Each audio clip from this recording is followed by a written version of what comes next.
if we look at GPRS as a technology, it basically sits on top of the existing GSM infrastructure.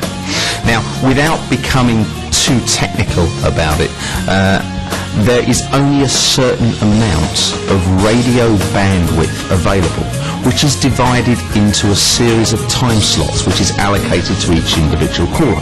Now, if you basically use all of the radio bandwidth available and dedicated it to GPRS as a medium of communication, you could, in theory, get very, very high data throughput that would be similar to, let's say you logged on to a web page via your PC.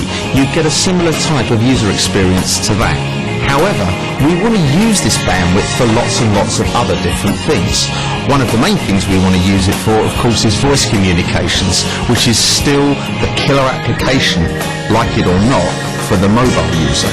Hence, the bandwidth that's actually left, that's available for use with GPRS, would mean that it would operate at a very slow level, and in many cases would not provide a significant enhancement of user experience for people to continue to use the service in that way. Therefore, we have to give it a little bit of help. In other words, number one, we have to find ways of compressing the data that goes over the GPRS network.